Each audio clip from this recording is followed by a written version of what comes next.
ಇವ್ರು ಮಾಡೋ ಚಿಪ್ಸ್ ನ ತಿನ್ನೋಕ್ ಹೋಗ್ಬೇಡಿ, ತಿಂದು ನಿಮ್ ಮಕ್ಳಿಗೆ ಕೊಡೋಕ್ ಹೋಗ್ಬೇಡಿ. ಏನಾದ್ರು ತಿಂದ್ರೆ ನೀವು ಮತ್ತೆ ನಿಮ್ ಮಕ್ಳು ಪಕ್ಕ ಅಡಿಕ್ಟ್ ಆಗಿ ಹೋಗ್ತೀರಾ. ಇದು ನಾರ್ಮಲ್ ಚಿಪ್ಸ್ ಅಲ್ಲ, ತರಕಾರಿ ಚಿಪ್ಸ್.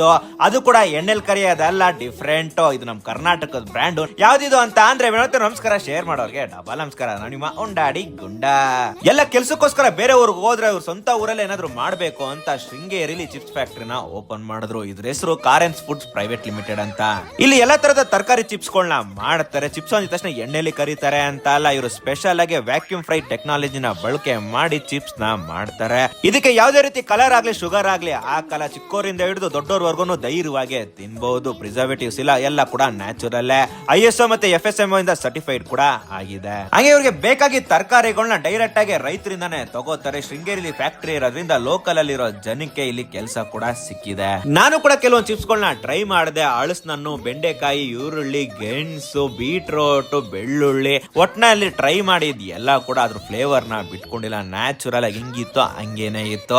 ಯಾರೆಲ್ಲ ಹಸಿ ತಿನ್ನಕ್ಕಾಗಲ್ವೋ ಆರಾಮಾಗಿ ಇದನ್ನ ಟ್ರೈ ಮಾಡಬಹುದು. ಪಕ್ಕ ನೀವಂತೂ ಅಡಿಕ್ಟ್ ಆಗೋದಂತ ಗ್ಯಾರಂಟಿ. ನೀವೇನಾದ್ರು ಇವ್ರ ಚಿಪ್ಸ್ ನ ತಿನ್ಬೇಕು ಅಂತ ಇದ್ರೆ ಇವ್ರ ವೆಬ್ಸೈಟ್ ಅಲ್ಲಿ ಹೋಗಿ ತಗೋಬಹುದು, ಅಥವಾ ಹತ್ತಿರದ ಸೂಪರ್ ಮಾರ್ಕೆಟ್ ಅಲ್ಲಿ ಹೋಗಿ ಕೂಡ ತಗೋಬಹುದು. ಅದು ಬಿಟ್ರೆ ಜೆಪ್ಟೋ, ಝೊಮ್ಯಾಟೊ ಕೂಡ ಇವರು ಇದ್ದಾರೆ. ಆರಾಮಾಗಿ ನೀವು ತಗೊಂಡು ತಿನ್ಬಹುದು. ತಿಂದ ಮೇಲೆ ನಿಮ್ಮ ಅನಿಸಿಕೆನ ಕಮೆಂಟ್ ಸೆಕ್ಷನ್ ಅಲ್ಲಿ ತಿಳಿಸೋದು ಮಾತ್ರ ಮರಿಬೇಡಿ. ಇದೇ ತರ ಹೆಚ್ಚಿನ ಕಂಟೆಂಟ್ ಗಳಿಗೆ ಫಾಲೋ ಮಾಡಿ. ಮುಂದೆ ಸಿಗೋಣ. Tata bye bye. YouTube channel ಕೂಡ ಸಬ್ಸ್ಕ್ರೈಬ್ ಮಾಡಿ.